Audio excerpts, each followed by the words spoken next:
আসসালামু আলাইকুম। আজকে আমি আপনাদের সিজলিং রান্না করা শেখাবো সহজ পদ্ধতিতে।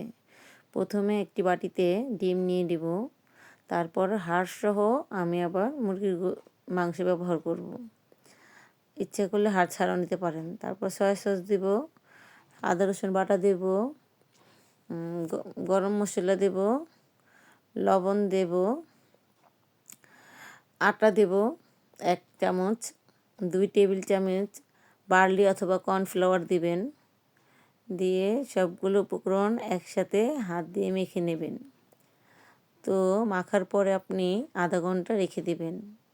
এই যে এটা বের করেছি আমি আধা ঘন্টা পর। একটি কড়াইতে তেল নেব।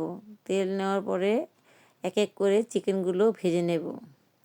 চিকেনগুলো চেষ্টা করব যাতে একটার সাথে একটা না লাগে।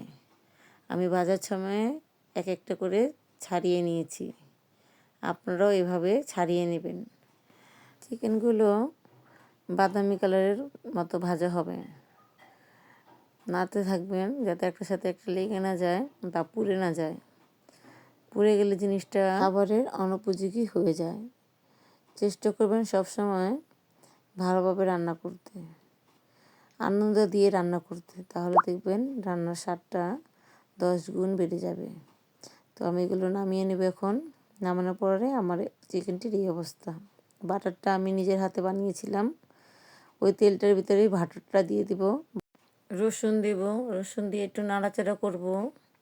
পেঁয়াজ দেব, পেঁয়াজ দিয়ে নাড়াচাড়া করব যাতে রসুন আর পেঁয়াজের ফ্লেভারটা এক হয়ে যায়। তারপর আমি আদা রসুন বাটা দেব, বাদাম বাটা দেব, যে কোনো বাদাম হলেই চলবে।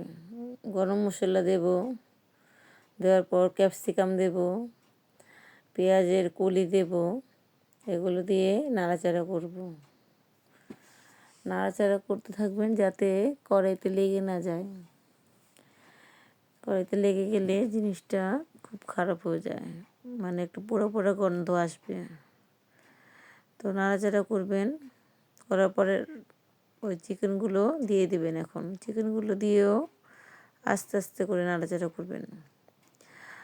আর চাইনিজ খাবারটা একটু আগুনটা একটু বাড়িয়ে করতে হয়। তো আমি নাড়াচাড়া করতেছি। তো এক পর্যায়ে আমি আবার একটা বাটিতে বার্লি অথবা কর্নফ্লাওয়ার সস দিয়ে ও পানি দিয়ে গুলে রেখেছি, ওইটাই এখন চিকেনের ভিতরে ঢেলে দেব। ঢেলে দেওয়ার পরে নাড়াচাড়া করব।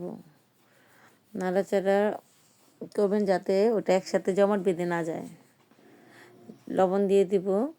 আমি চাইনিজ খাবারের লবণটা একটু পরেই দেই। যদি আপনাদের কারো মনে হয় যে পানি লাগবে তাহলে এটা আপনি ব্যবহার করতে পারেন। আমার লেগেছে, দিয়েছি।